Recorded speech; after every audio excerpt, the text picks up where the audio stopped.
À.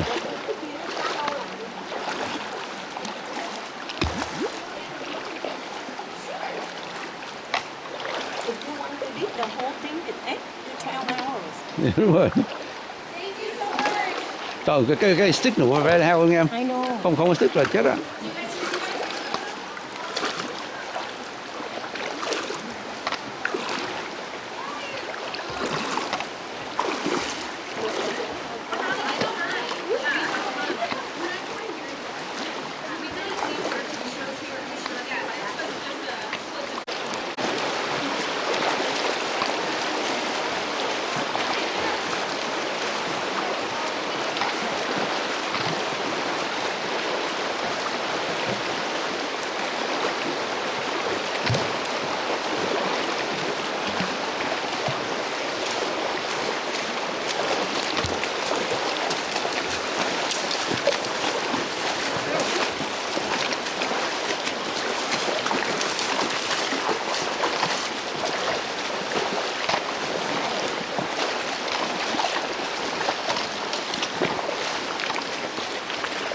Thôi đi. Trời, kiến đen kiến trắng hợp làm quá trời.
Hay quá chứ là quá hay.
Có tại xe còn xe ít gì em? Nhưng mà cái mùa thu đi thì sợ là nó lạnh quá. Mùa này ấm đúng rồi, lạnh lắm. Mùa này ấm nè, nước rất là ấm. Mùa thu em mùa thu hay mùa đông em đâu đứng được đâu. Hả? Vẫn nè. Nhưng có lộn nước không?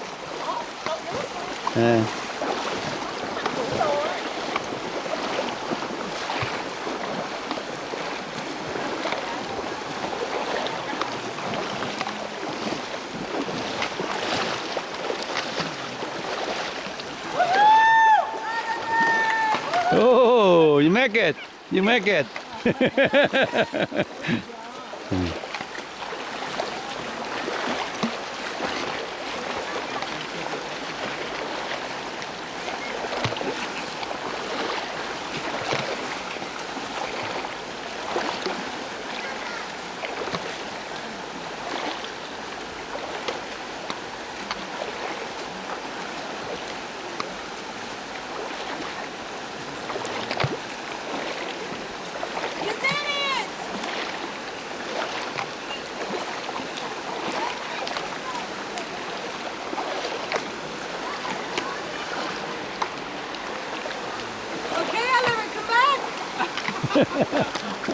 He angry.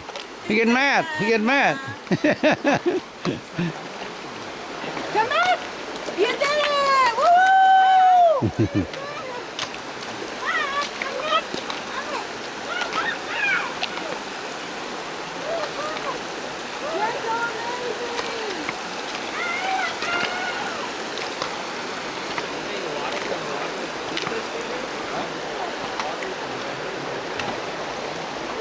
Up to 115 degrees, and it can drop up to 9 degrees if you're here in the fall or the winter time.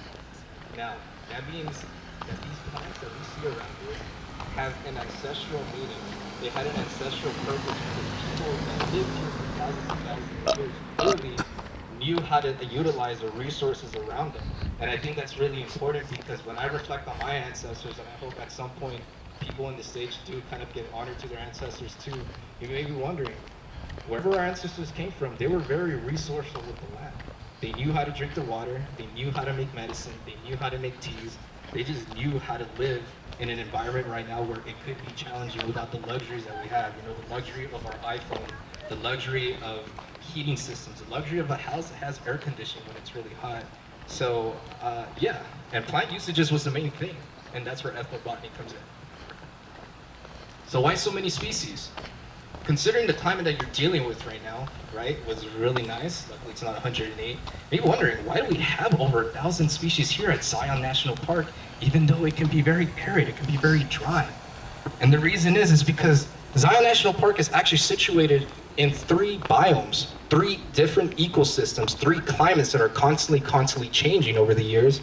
But of course, even right now, because again, mentioning we had a heat wave last week. This weather that we're dealing with right now, I'm feeling blessed. Like we're actually gonna have rain in June. We never, ever have just rain in June like that, but hey, we're gonna probably have something within the next 2 days.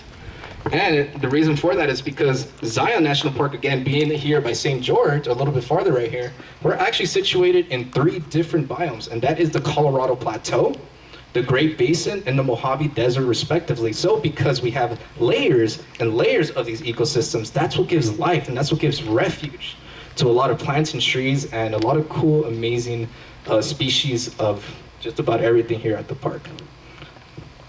Isn't that right, Shrek? Yes, layers just like an onion. Thank you. So what is ethnobotany? So ethnobotany is a loaded term. It's a loaded word that sometimes even for me, I kind of think about and be like, man, why did I design a program when I'm gonna have families and several kids probably ask me, what is ethnobotany? How do you even pronounce ethno? What is botany?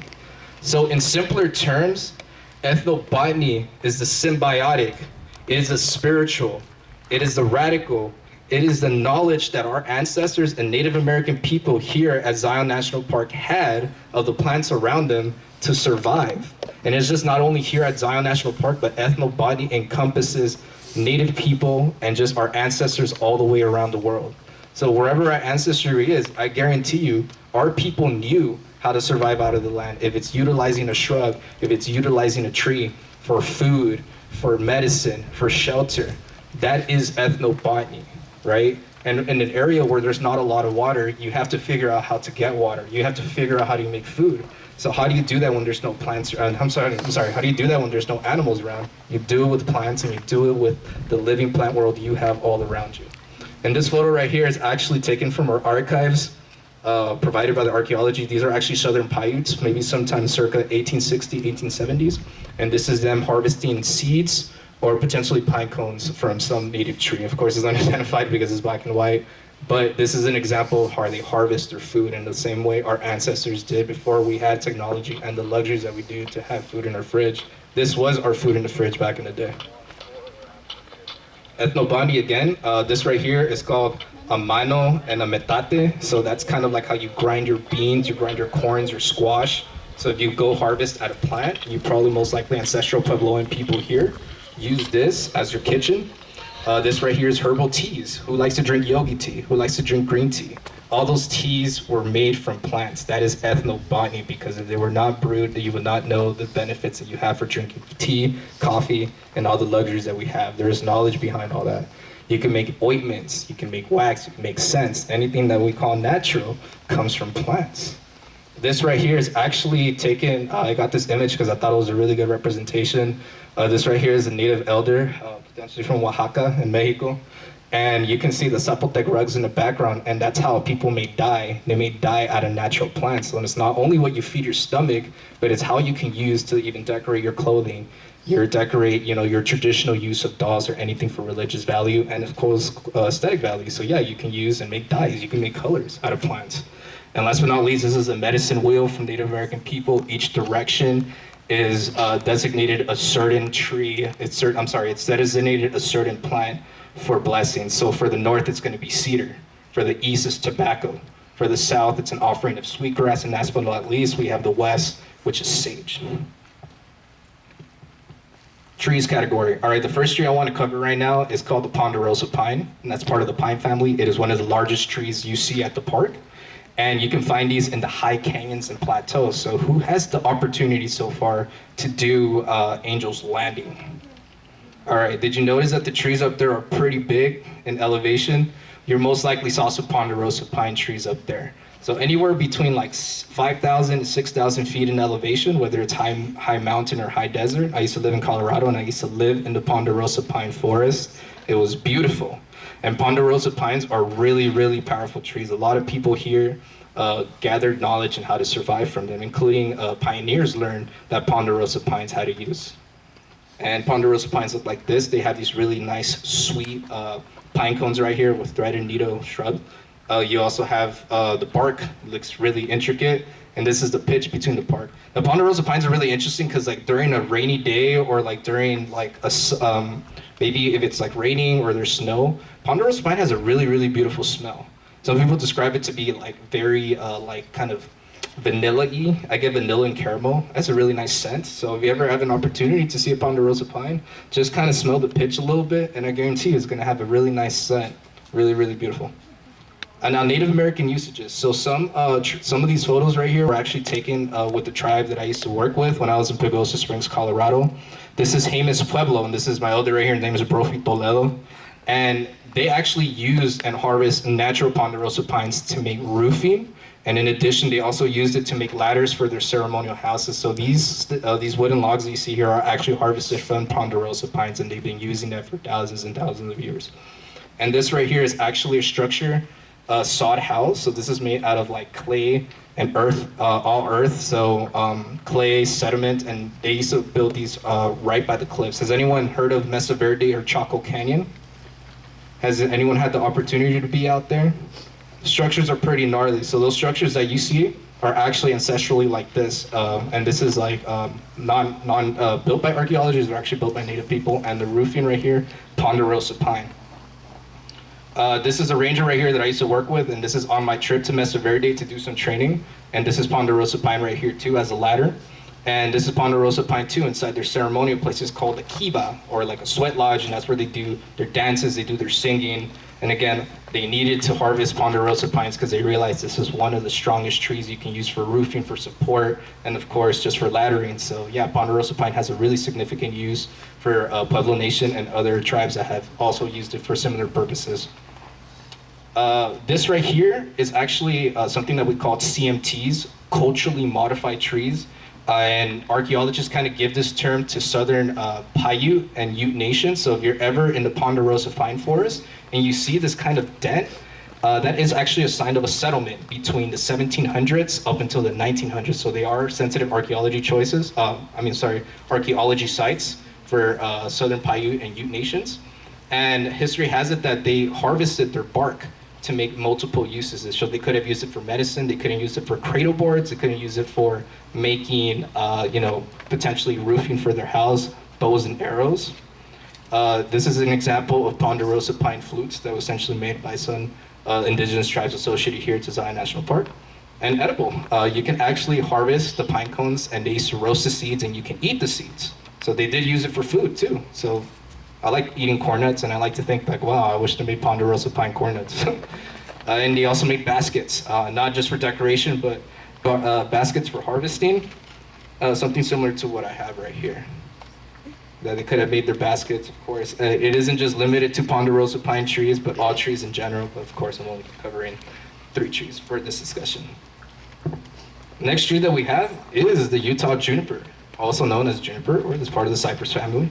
They are found in deserts, plateaus, slick rocks, and cliffs, and talus slopes. And talus slopes are essentially the slopes that we see, a lot of the mountain ranges that we see around us, kind of like all of erosion going on. And you can actually see a lot of these trees everywhere at the park if you have a really good eye here in the campground. And who's done the Pyrus Trail? Pyrus Trail is really accessible to us right here at right by the visitor center. I guarantee you a lot of these plants and trees I'm covering, you'll see them in the campgrounds and the Pyrus Trail, which is why I did it. But these trees are really cool because they're very intricate looking. They're like very kind of wavy, they're not straight. That's just how they naturally grow. And you can tell these are Utah junipers because of the natural berries they have right here. Very blue. Both males and female species of the tree, they both produce fruit. So they're, they both produce fruit and they're the berries, and they can also be considered seeds to an extent. This is Utah juniper again. Very, very intricate. Again, if you walk on if you have the opportunity to do the Pyrus Trail anytime, you'll see a lot of Utah junipers growing around here and in the campground. This is Utah juniper on a native boat, getting rated to get brewed. Native American usages. Again, you can make a jam. People figured out how to make jam and jelly out of the berries that are edible. Most likely, they probably cooked them or boiled them to an extent and figured out, hey, these are edible, let's get ready to eat. So some tribes have shared some knowledge with us, and that's how they use the Utah juniper tree here at Zion National Park.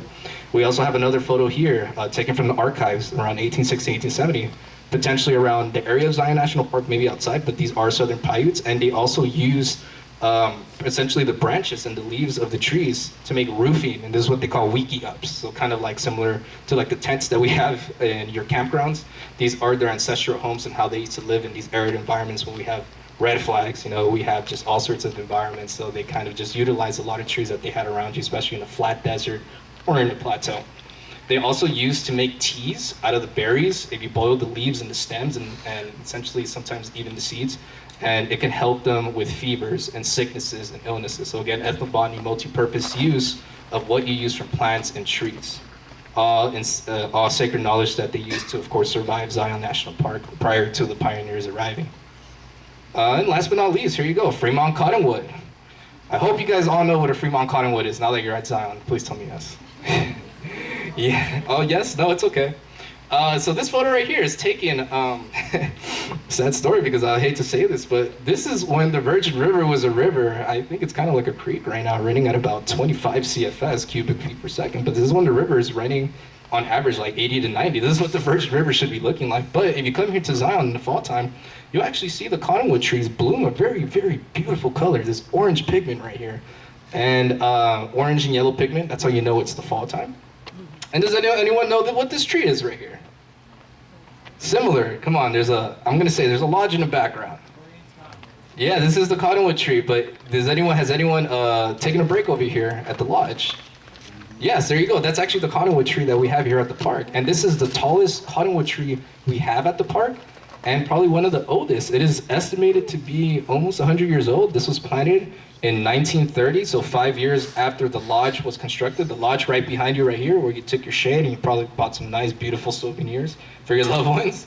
This tree, yeah, is about almost 100 feet high and planted in 5 years after the lodge was constructed in 1925. So this is a Fremont cottonwood, and I like to call this tree of life. I mean, come on, this tree sounds out like a sore thumb, and I like to hang her out. I like to lay down and catch some fresh air when I'm around here. And this is how the leaves look like for a Fremont cottonwood. They look like a heart shape, so they're kind of cute because sometimes when they fly and you find them, they almost look like a heart shape, and I like to kind of pin it in my button, pin it in my shirt, because I have so much mad love for the land and, of course, visitors. And these things right here are actually what gives the term cottonwood. These are what we call catkins. Everyone pronounce that term? Catkins. Catkins. These are actually the seed pods of the Fremont cottonwood. So that's what kind of gives it like that silky color, the cotton look, and can really make clothing out of that. It's really interesting. I've always asked other rangers, like, do you think if we harvest enough of these catkins, could we make clothing? He's like, nah, it's gonna be pretty hard, because they just kind of silt out pretty quick. All right, Native American usages. Again, this is another photo taken from the archives. It's probably Southern Paiute too. And to an extent, a lot of Southern Paiutes have actually shared with us and said, hey, like one of the usages that we have for cottonwoods is like making timber again, roofing. Use the tree to make some shelter. You can make drums out of the bark. And you can actually use the sap out of the Fremont cottonwood and they chew it as gum. That's very, very interesting. I was like, oh, cool. Like, thank you for that information. And cool. And this is like a cast. I'm sorry. I think this person hurt himself. But fun fact, the person, if you're ever injured, some Native people actually used the bark of a Fremont cottonwood as a cast. So that was like their modern day kind of like, medicinal way to heal their bones. If they got hurt, if they got injured, twisted their ankles, they actually used the Fremont cottonwood to cast themselves, to cast their injuries. Another cool fun fact about cottonwood trees that you may ask and may wonder, why do cottonwood trees are so famous here at Zion? Like, why do they grow everywhere? So one thing about cottonwood trees is that they grow really quick in a short amount of time. And the reason why is because they like to grow in the banks of rivers. We call that a riparian environment. A riparian environment is essentially aquatic, wherever there's water. And I was taught in my life, water is life, la agua es vida, at the end of the day, right? The water doesn't just nurture us, but the water also nurtures the land. So what a lot of Native people also understood about living here at Zion is that if they were ever thirsty, if they needed water and there was a drought, cottonwood trees were a signature of water because they grew by rivers, they grew by streams. So if you're ever seeing cottonwood trees and you may think it's dry, believe me, it is not dry. They are growing because there is water underneath and there's signs of water just around us. So in the campgrounds, if you go to the Pyrus Trail, you go anywhere by the Virgin River and you see cottonwood trees, they're actually drinking a lot of water, and it's because there's water all the way around, and that's what they figured out.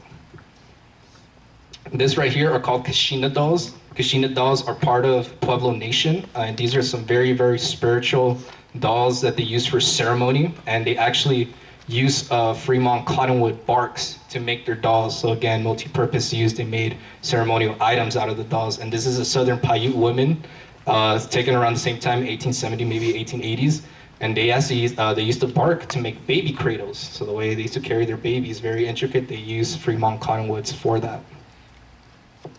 This is a really cool one. This one's called the shrub. Now this is called the sand sage, aka the old man sage. It's part of the composite family, and these are found in canyons and deserts and talus slopes. And I'll tell you this now, this sage is really, really amazing, because guess what? If you look all the way around you, this sage grows everywhere. This sage is actually right by, literally if you look right behind where I have my platform of the projector, most of the white bristles that you see, they're called sand sage. They're really significant, still stick out like a sore thumb. Literally drought-resistant plants. They need a little bit of water to survive. So this is how they look. Hence the term old man sage, because probably it resembles an old man's beard. Depending who you ask, but I think it probably does. You can probably put it in your chin. And they're very soft. They have a really beautiful smell. And I just like seeing these sages because you go in the desert, you're like, wait, I know what that is. It's a sand sage. And again, Native American usages, they used to brew and make teas out of the twigs, out of the seeds, and also out of the leaves. So if you had a headache, if you had fevers, if you were sick, they figured out you can also cure yourself from making a tea out of that particular plant. They also made a brew. They also made teas out of this if you were hurt. So if your bones were aching after a long day of hunting or a long day of getting a bucket of water, because that's how we had to haul it back then from the river, and you're like, how, I'm hurt. They probably harvested a lot of those sand sages and they made remedies out of them. So if you're ever hurt, if you have injuries too, they probably used to rub the sages on their skin and help their injuries. And a fun fact too. As we're all wild people and we like to explore the earth, we like to go to the outdoors. Have you ever wondered how our people back then, you had to use a restroom, you know, without the amenities of a bathroom? How we had to clean up to ourselves? I kind of think about that a lot. And it turns out that the people here were very, very resourceful, like I said. They figured out that from the sand sage, you can make toilet paper out of that. So, hey, worst comes to worst, I like to watch a lot of Survivor Man. Hey man, I'm just letting you know you can use that as toilet paper. They also used it as padding for diapers for babies. So a lot of native people, depending which tribe you ask, they used to just specifically harvest bundles and bundles of the sage, and they used to use it for, of course, their children. Another cool thing about the sand sage is, like I said, they have a really beautiful smell. So sometimes if you had like congestion or if you had like sinuses, sometimes they would just rub the sage leaves and just smell it. And hopefully help them out, yeah. And again, roofing, sand sage in the background, and this is how they use it for roofing and padding for their homes. And they also bundle them for ceremonial purposes, for cleansing, for smudging, for offerings to the land. And as a fun fact, because it's also natural tinder, they also used to make bundles out of this just to make fire. Yes, back to the shrub category. The date-tailed yucca or banana yucca, part of the agave family. And for those who are 21 and over, y'all should know what agave comes from. Starts with the letter T, ends with the letter A. I'll let you guys figure out the blank. And please, everyone pronounce this with me, because I'm gonna give somebody a pop quiz and a little prize if y'all can roll with me on this one. Say this, yucca. Yucca. Yucca. Yucca. Absolutely, thank you. That is important because there is a big distinction between the next plant I'm about to say, and it bothers me a lot, which is why I had to clarify it. Yucca. This is found in the canyons, in the deserts, in the plateaus, in the slick rocks, cliffs, and talus slopes. Yucca is a very beautiful plant. This plant, you can live out of just anything. It is so crazy what you can make out of this plant. It is also called the Spanish dagger. And this term, Spanish dagger, was given by the Spaniards who came into the Southwest and realized, oh man, this plant is sharp. It almost looks like, you know, or sword, hence the term Spanish dagger. And I'll tell you this, if you're ever gonna trip and fall, please don't let it be on this or cactus. I guarantee you it's not gonna end well for you, as this will literally stab you. And again, I'm from California, so I actually get to see this anywhere. And yucca grows really anywhere. I like to call these desert sea urchins because they're just green and they don't move. And they actually do look like a sea urchin depending what perspective you see it from. So date-tailed yucca or banana yucca, given from the term because it actually flowers when it buds, and it almost looks like a banana. And they're very, very wide, very ancho right here. And this is a Spanish dagger. So when the Spaniards were, you know, roaming around, lost and looking for cities of gold, again, pretty lost, I'm sorry, y'all didn't find gold around here. They were thinking like, you know what, these plants look like swords. Spanish dagger. All right, Junior Rangers, whoever has your book, I would highly appreciate for you to point it out and look for the very beautiful Spanish dagger plant. It is an activity that is required for me to initiate you, but if you haven't done it, do so and try to find it over there in your book. The Spanish dagger. Notice I didn't say the plant because y'all should know I just said it. All right, now for the disclaimer. It's not yucca. Can everyone say yucca? Yucca. Yucca. Yucca. Now, yucca is cassava, and depending which region you ask from, whether it's Caribbean or Latin America. And it's different because yucca does not grow here in the north, in the southwest. It grows in tropical environments, and it looks like this. So if you ever go to a Latino market, or if you ever go to any market that has yucca, believe me, I see Y-U-C-C-A all the time. It says yucca. That's not right, because you don't eat yucca. I mean, you could eat it to an extent, but this is not yucca. This is yucca. So that's a huge, you know, that's a huge mistake. I realized, like, wait, you guys are a 5-star restaurant? You can't even distinguish between yuca and yucca? Like, I'm not trying to eat a Spanish dagger. So this is what it looks like, yuca fries. Who's had yuca fries or yucca fries?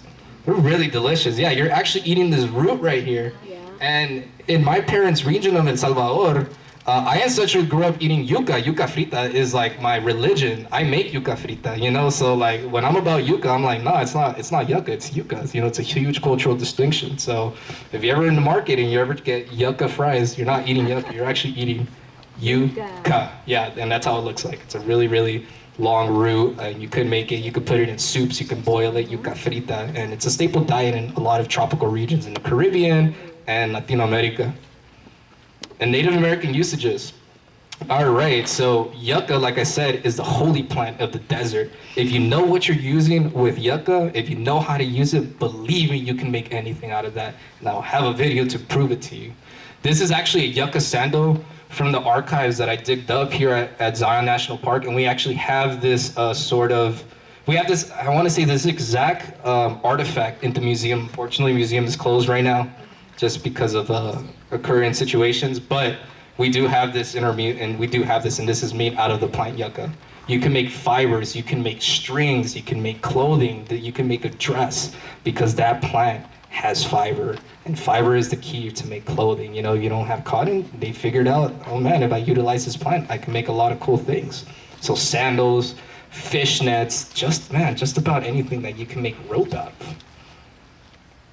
And also another cool thing about ethnobotany, they made a lot of hygienic stuff from yucca. You can make soap out of the root. So they figured how to make soap, so to shower and to bathe. They also realized you can eat, the fruits are edible. So if you fry them or eat them raw, hence the term banana yucca, they were able to eat it. So that's also food. So you can make food and medicines, soap for hygienic purposes. And if you have a stomach ache, again, they found a way in how to make a tea and a medicine to cure tummy aches. All right, so I'm gonna dip to the back, and hopefully the volume works on this one. So just to give you a disclaimer, this is actually a video that I got from Santa Clara Pueblo, which is from New Mexico. She's a Native American woman. Again, a descendant here from Zion National Park, not necessarily from Zion, but like her people claim this place their home. And she's gonna give a demonstration in how they made sandals and footwear out of that plant yucca. And just to give you also as a heads up in how she got there, a really cool thing and a technique that they do is that they first make a huge fire, and they put the yucca leaves over the fire to fry them. And by frying them, they're able to cut out the fibers for string, and that's how she got there.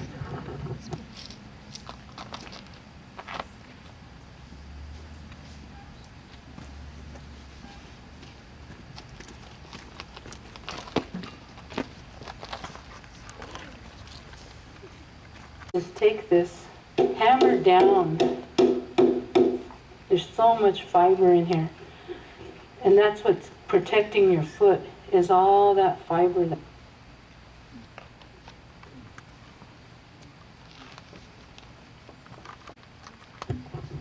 All right, that was the video. I hope that was pretty cool to see as a demonstration what I meant how sandals were made, varying from people to people. And it's that thick fiber, and they use specifically the yucca, the banana yucca I was telling you about, because it's really thick.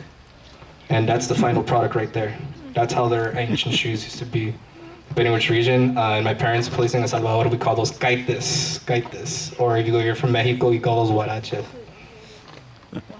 This category shrub right here is called Indian tea or Mormon tea.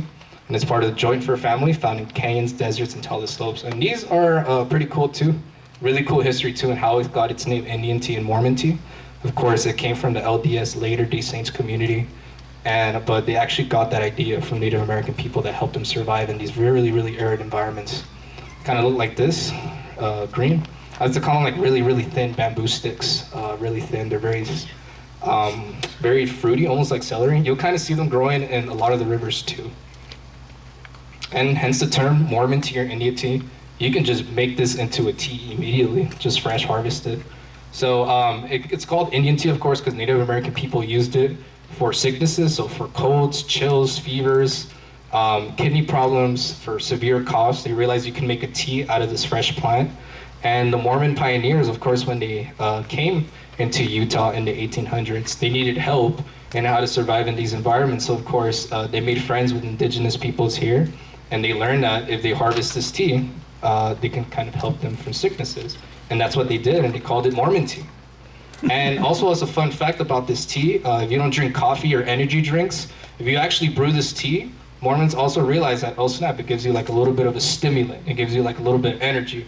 So this also gives you, as an energizer, natural, nothing too crazy. I've actually had a little bit of this tea, and it's really nice. A person who I knew was from Navajo Nation, he harvested himself, and I was like, oh nice, thank you. It was really nice. This one's really beautiful. All right, this one's called Sacred Datura, also called the Jimson weed, angel's trumpet, or moonflower, and it is part of the potato family, believe it or not. These are found in canyons, deserts, and tallest slopes. I'll tell you one thing about this plant, please, as a disclaimer too. If you see this plant growing, this plant is really, really toxic. It can kill you. So just because I'm covering it, I'm only doing it because Native American people found a way to not kill themselves doing it. But don't ever try to use this for recreational use. Don't try to imitate how indigenous people use it, because believe me, it's not gonna end well for you. So you can do your own research on what I mean by that. And this is how the sacred daturas look like. Really beautiful. They bloom almost like a moonlight. And they're called, and the cool thing about these flowers is that they do bloom at night. They do not bloom in the daytime. So if you're ever walking in our roads, if you're ever walking in the South Campground, even around here, and you see these types of vegetation, these leaves, that's actually the sacred datura, but it just hasn't bloomed yet. And they bloom at night because there's something called night pollinators, like the sphinx moths. And the sphinx moths are the only creatures that pollinate these certain plants at night. So when they open up at night, the moths come in and they need to nectarize it. That's what we call a mutualist relationship, just like the honeybees and the butterflies and the hummingbirds that all depend on certain plant species for food and for fertilization. And of course, just to show you I'm not lying, turn to your Junior Ranger book and ask me if I'm lying right now. I hope you got this right. I just told you the answer.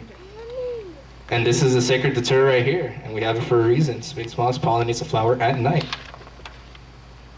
Now, Native American usages, some tribes realize that there are very, very strong properties of this plant, regardless of how toxic it can be, through trial and error. And I hope trial and error wasn't, seeing their relatives dead.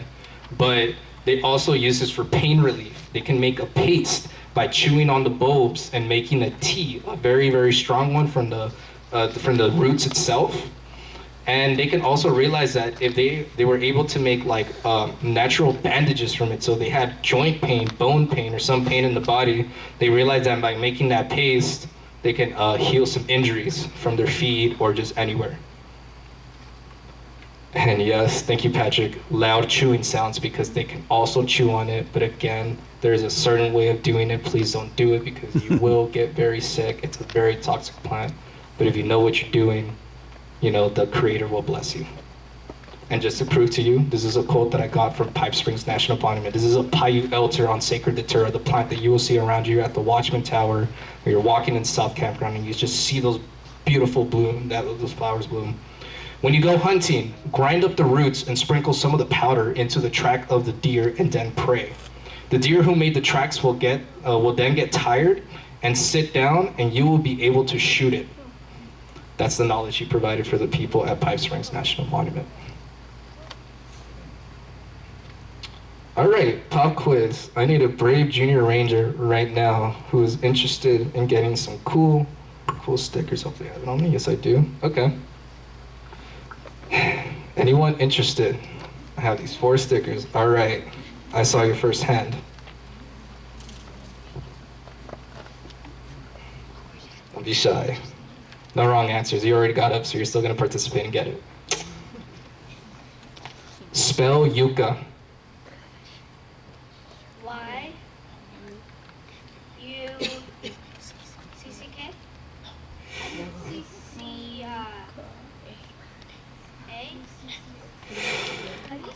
Close. That was yucca, Y-U-C-C-A. It's actually Y-U-C-A, but hey, I appreciate her bravery. You get your 4 stickers. All right.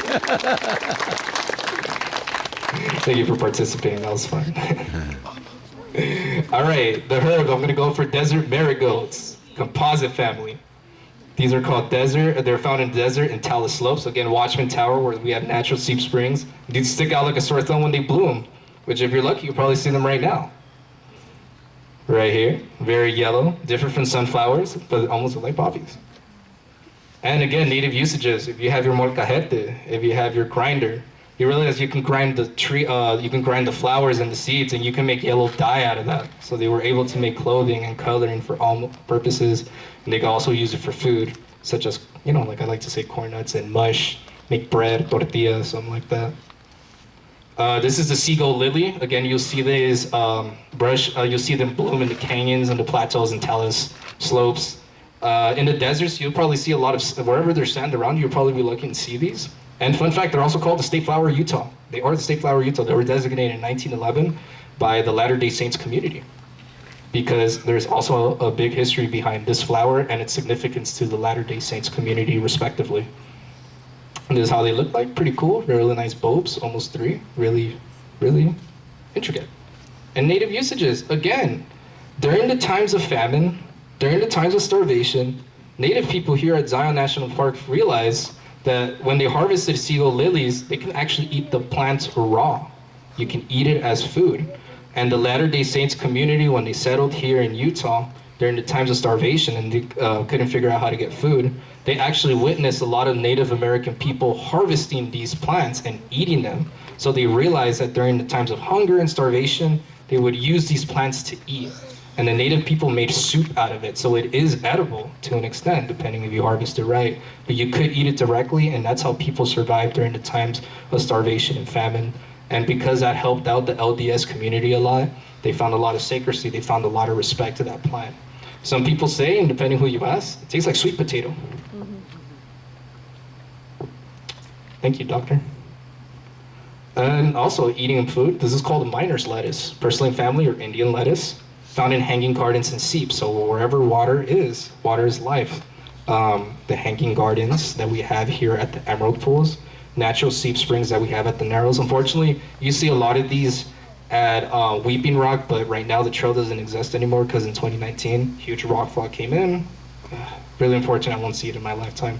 But you have these cool plants that grow. They're called miner's lettuce. And it's called miner's lettuce because in 1849, during the gold rush of California, a lot of miners depended on this food to eat for survival. Again, times of starvation, times of famine. Also, a cool thing about this plant, it's really rich in vitamin C. And if you lack vitamin C, you get something called scurvy. Does anyone know what scurvy is? Scurvy is when your teeth fall out and they rot. Ugh. And that's what happens when you lack vitamin C. But they realized when they started seeing native people harvest these for lettuce and for food, these are actually rich in vitamin C. So miners realized, oh my God, my teeth aren't gonna fall out anymore. So they got hungry and they started eating it, and you can literally make it as a lettuce. That's how it looks like. They're edible, they're fresh. You'll get them in springs and gardens. And native people were really resourceful. They probably ate this with all sorts of berries and all sorts of fruit that they harvested from maybe the campground that they're around here or anywhere else at Zion National Park. And natural water. Last but not least, the cacti, the common prickly pear, part of the cactus family found in deserts, talus, and talus slopes. Now, how can we be in a desert and not talk about cactuses? Let's be real now. Come on, deserts are like, you gotta have a cactus somewhere. That's like the ideal staple of a desert, right? So the large prickly pears, they kind of look like this. They bloom. You probably won't see them bloom anymore. I think their season just finished a couple weeks ago. But they do have these very beautiful flowers. They can be yellow, they can be red. And they do have these fruits right here. They're called like large pears, which is why it turns prickly pear.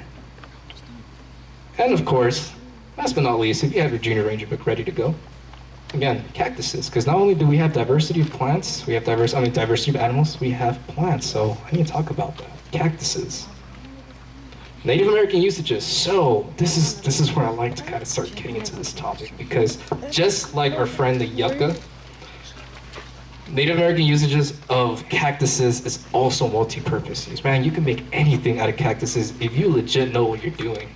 And this one is actually a depiction from the Spanish Codex in Mexico. And this is actually an indigenous person harvesting what they call this bug. Has anyone ever seen this in cactuses, the white chalky stuff? Mm-hmm. Anyone ever try to take a guess what that is? It's actually an insect, and it's called cochineal. And ever pronounce that word? Cochineal. Cochineal. Cochineal. Cochineal actually is rooted from the Spanish language, which means cochinilla. Cochinilla is what the Spaniards, I guess, decided to call this insect. But this is a living insect, and if you rub that insect together, you get a natural dye. And that's how people in Latin America, when the Spaniards came, they realized when we made our clothing, when we made our blankets, and we made everything possible, it came from the nopales, it came from the cactus, cochineal, cochinilla. And these are all living insects. And yes, it is the blood that they harvested. So if you ever see clothing from Europeans, such as the red robes, if you ever seen high kings and priests, and even the cardinals to an extent of Italy, and the redcoats, of course, is what they call them, the British Army, they all got that from this insect, the simple insect that you see growing in a lot of our cactuses, cochineal. And Native American usages, yes, they were able to make needles, sewing needles out of the cactuses. They can make a certain paste and a certain glue out of it. And yes, you can eat it. This is a specific dish that you can get it in a lot of places like Mexican restaurants. It's called nopales. And they are edible, they are a vegetable. You can eat it just for breakfast. It's really delicious. I've had it from various friends who cook for me, who are Mexican. They were able to make natural bandages. So if you strip this clean like this, and you put water on it, you can take off one of the top layers, and you can put it on your cuts and your wounds, and they figured out that you can also use this for medicinal purposes. Yes, you can also make a glue out of that, a certain paste. And you can make just jam, you can make candy, you can make drinks. And to an extent, you can make alcoholic beverages just like out of anything. But if anyone ever goes to the lodge, and I guarantee you, I'm not lying on this, if you go to the lodge, we actually sell cacti candy. So if you're interested in making candy or getting candy, we do sell this at the lodge. So again, all gotten from indigenous peoples here at Zion National Park. Curious to know more plans about Zions? Feel free to download pretty much our pamphlet that we have, all downloadable PDF if you're interested, plans at Zion National Park. This is kind of how they look like, just to show you what I mean. This is literally 1,000 plants that we have at the park between Kolob Canyon and respectively here at Zion National Park. So yes, seagull lily and desert marigold. Thank you, thank you, thank you for your feature. And this is going to be my last message to everyone. Please take care of the land. Someday you'll be part of it, because as hikers and adventurers, and just about people who are down to earth, you know, just know that at the end of the day, each park that we go to, each public land that we go to, or as a matter of fact, each place where we recreate, just know that we're at somebody's house, you know? And this is the knowledge that was passed down to me from tribal people, which is why, you know, just kind of treat everything with respect, you know, treat everything with respect with what you do. Please, you know, don't be doing stuff that you shouldn't be doing at the park, like taking plants illegally, because, you know, they're very sensitive, or damaging sites, or going off trail, right? There's a reason why we tell people to stay on the trail. So please, please, please, just take this knowledge that I passed down to you with a grain of salt. But I really do appreciate everyone for being part of my EP. If you have any more questions, I do have some cool props here that I got from the archaeology if people want to see some native stuff. And thank you so much. I hope everybody stays hydrated. Please continue navigating and having a beautiful journey here at Zion National Park. This place is magical. This place has a lot of ancestral energy. And you guys don't know how blessed you are to be here, you know? The travels and the pilgrimage that you had to take to be here, you know, it means something, right? If you're on vacation or you're just here for the night, this place is amazing. So thank you so much. And our tribal affiliates would appreciate that. Thank you.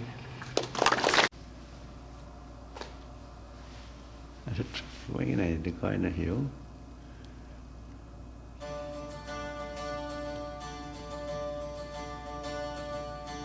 The stone fort at Pipe Spring stands as a reminder of the years between 1850 and 1900. People of the Kaibab band of Paiute Indians, members of the Church of Jesus Christ of Latter-day Saints, known as Mormons, and the United States government encountered one another in this place. They wrestled with their differences and left a story of lasting importance.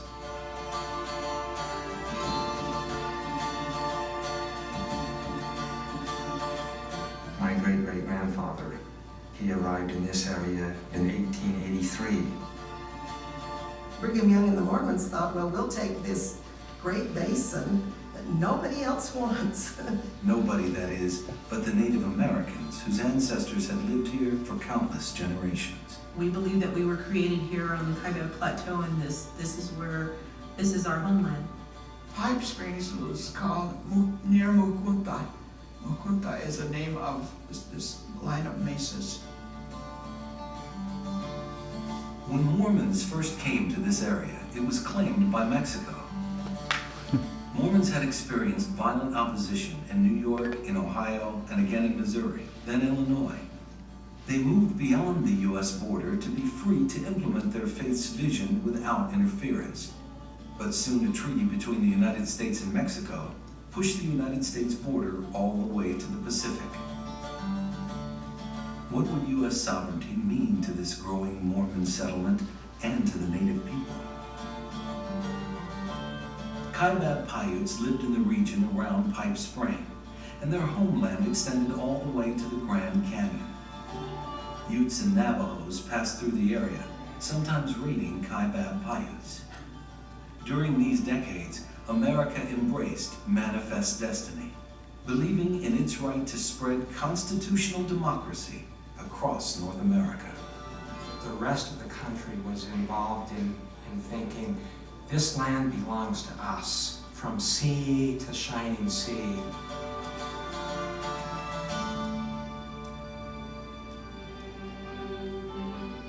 Most Mormons were Americans, but their sense of destiny was different. They were trying to build a New Jerusalem. The Mormons viewed what they were doing as the beginning of building a kingdom that would eventually swallow up the entire West, all of the United States, all of North and South America, and ultimately the world. It was manifest destiny taken to the nth degree. American politicians and Mormon settlers alike considered themselves representatives of civilization. For many Americans, Indians were both uncivilized and in the way of westward expansion and progress. Some put it bluntly, the only good Indian is a dead Indian. But Mormon scripture identified Indians as descendants of Lamanites, who they believed to be members of a lost tribe of Israel.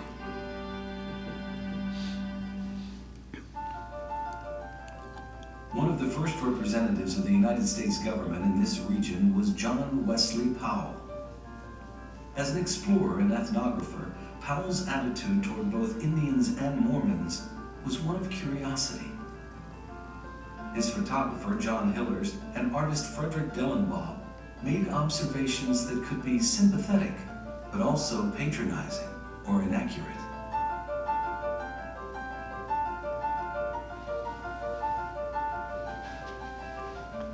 Powell came and took pictures of the Indians, dressed them up the way he thought Indians should look like.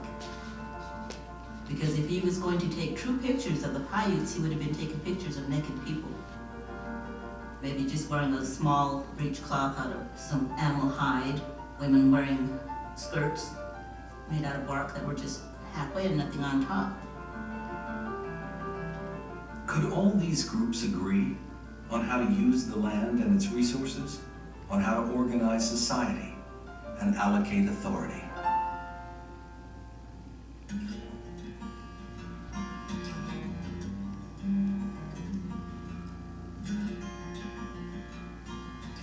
The U.S. Constitution guarantees free expression of religion. At Pipe Spring in the mid-19th century, Mormons and Kaibab Paiutes had different but deeply rooted spiritual practices. A typical morning, waking up in the morning, you had elders standing outside, facing the horizon to the east, looking for the signs or the stars. When it was time to plant, it was time to harvest, by looking at the constellations. This is the way you're going to live today. This is what you're going to do. For Kaibab Paiutes and Mormons, their leaders carried both sacred and secular authority. The Latter-day Saint kingdom, well, it was really that, a kingdom, governmentally, economically, religiously, everything was intertwined. no separation of church and state.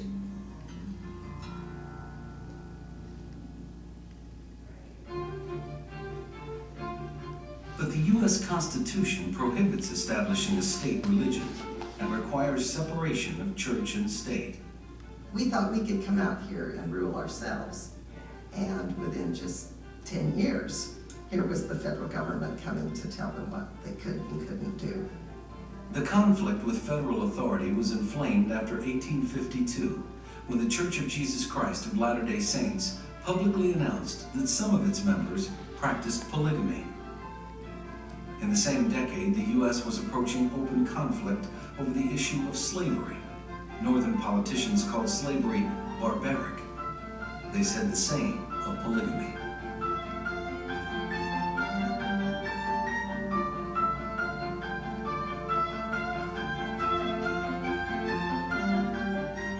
In 1857, President James Buchanan sent 2,500 federal troops to impose U.S. authority on the Mormon Rebellion.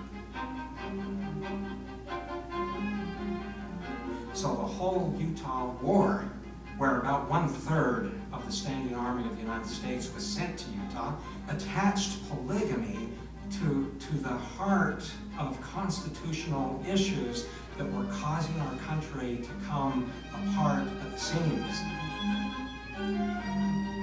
Mormon forces in the U.S. Army reached a standoff.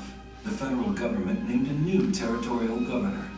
But Mormon settlers continued to accept Brigham Young as both prophet and governmental leader. Brigham Young continued to send settlers out to the frontier. He sent James Whitmore and his wife to settle at St. George. Whitmore took title to the land at Pipe Spring. The new ranch was at the center of a growing conflict between the Navajos and settlers. On the Arizona Strip, Navajos raided Mormon settlers' livestock. They were desperate after being driven from their homeland by the United States Army. In 1865, after what was almost certainly a Navajo raid, Whitmore and his ranch hand were killed as they tried to recover missing livestock. A search party found their bodies and found a group of Kaibab Paiutes. They find the circumstantial evidence on them. Dead man's clothing, dead man's gun, sheep meat, sheepskin. The emotion just got out of hand and started firing. They killed all the Paiute people. One man in the search party, Edwin D. Woolley, later ranch manager at Pipe Spring, didn't join the killing. He wrote, "I never was so ashamed in all my life. The whole thing was so unnecessary."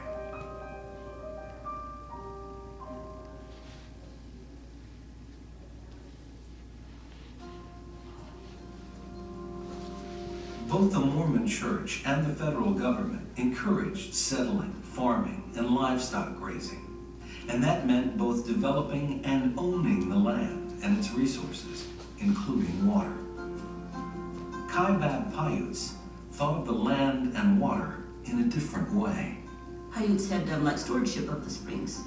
You know, a Paiute family would have probably been the one to take care of that water, always keeping it clean, never doing anything to contaminate it, and talking to the water, telling the water what it was they were going to use it for. Bless my garden. You know, I'm planting a garden nearby. Water is for sharing, and the great Creator was so good to us that He always shared the water with everything that He created. Settlers were staking claims in a region that was blank on U.S. maps.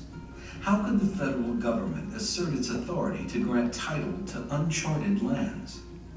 With support from Congress, explorer John Wesley Powell's survey team put this region on the map.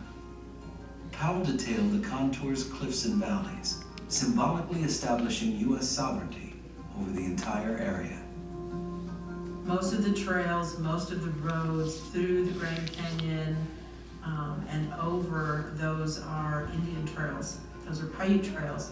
Powell found a useful friend in the Indian Chuarum Peak, who served as a guide for the expedition. Chesapeake was my grandfather's father.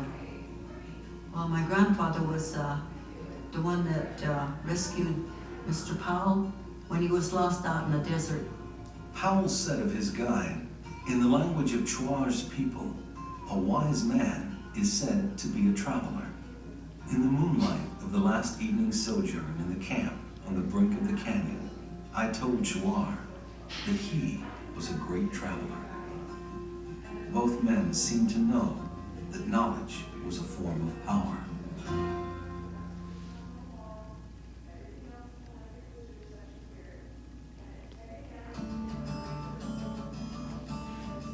Here at Pipe Spring, the United States, the Church of Jesus Christ of Latter-day Saints, and the Kaibab Paiute challenged each other's cultural identity. The Paiutes had small gardens, but also moved over thousands of acres, hunting game animals and gathering native plant foods. The new settlers lived differently. They occupied sites with water sources and diverted the water for themselves. Their livestock ate and trampled plants the Paiutes depended upon for seeds that were part of their diet. We were an agrarian culture. They had to have the farms. Could a farming and cattle-raising society live side by side on the same land with a hunting and gathering society? But in the beginning, it's the clashing of culture, a clashing of religion, of lifestyle. In their day, they didn't view these Indians as having a civilization. Early Mormons came, saw the Paiutes, said they were diggers, noticed that they didn't have the same exact standards of cleanliness and what they chose to eat, and many Mormons spoke of their habits pejoratively. Misunderstandings were frequent. But what they did understand is if you let this white man dunk you into that water, he's going to give you a bunch of things. He's going to give you a new shirt, give you a new hat, some flour, some coffee, that kind of thing. They understood that if you allowed him to do that.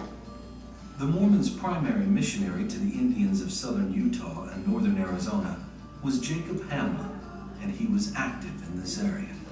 Apparently he had learned the language, and so he could speak to the Indians and, try to tell them about his religion. But you know what? The Indians had no concept of what this man was talking about. They had their own belief system, their own religion, and he came with a totally foreign idea to these people. Many Mormon missionaries to the Indians became frustrated and embittered because they couldn't convert Indians in the way they thought they ought to be able to. But Jacob Hamlin began early to see things from the Indians' point of view. Surveyor John Wesley Powell employed both the Paiute, Chuarampeak, and the Mormon missionary Jacob Hamlin for their knowledge of the region and its people. Their collaboration suggests that cooperation and mutual understanding were possible between individuals, but finding common purpose between whole cultures was harder.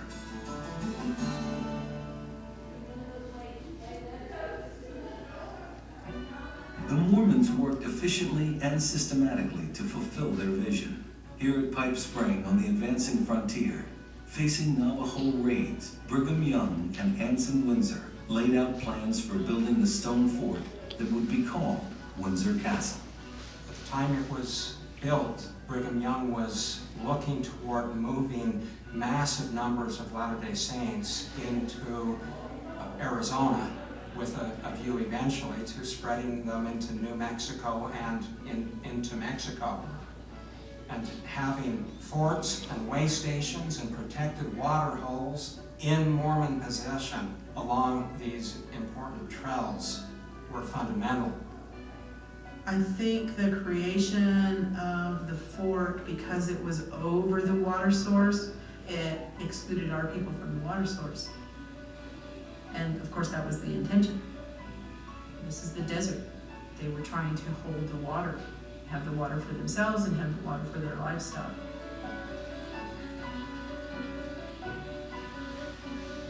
And just seeing them, the deer herd moving away, and this other herd comes in. losing the animal, the bigger game, being replaced by this monstrous beast called a cow. It's a new behavior of ownership, which the Paiute people didn't understand. Windsor Castle was headquarters for a Mormon church ranching operation that ran church-owned cattle on thousands of acres on the Arizona Strip. Here at headquarters, range cows provided milk that women in the fort turned into butter and cheese. Food from Pipe Spring supplied the crew building the Mormon temple at St. George. Brigham Young and his successors named the managers of this tithing ranch. Pipe Spring was typical of the system of church-owned enterprises in the Mormon system of settlement and economic development. Perhaps it would be possible for different spiritual understandings to coexist, but such different uses of land could not be reconciled.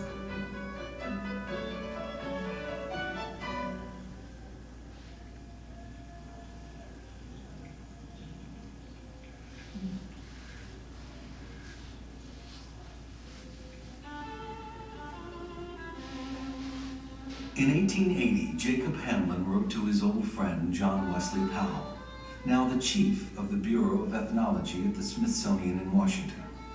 He said, "The Kanab or Kaibab Indians are in very destitute circumstances. Fertile places are now being occupied by the white population." He continued, "The foothills that yielded hundreds of acres of sunflowers, the grass also that grew so luxuriantly, plants that produced for the natives is all eat out by stock. Intensive grazing by livestock placed the Paiutes' very survival at risk." The majority of the people left.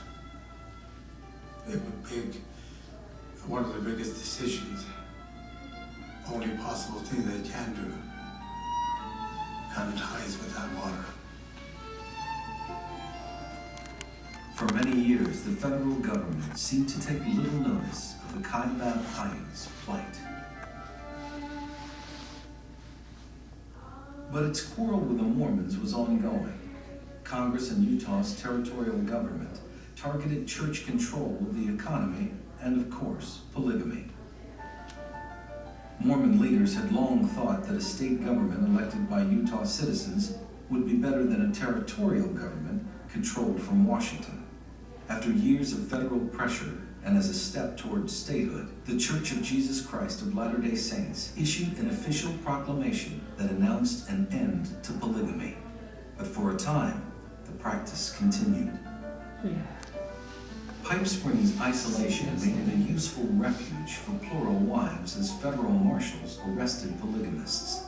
One of the things that was hardest for the polygamous women was to be taken into court and have to testify that you were a second wife or a third wife. And so they were afraid of this.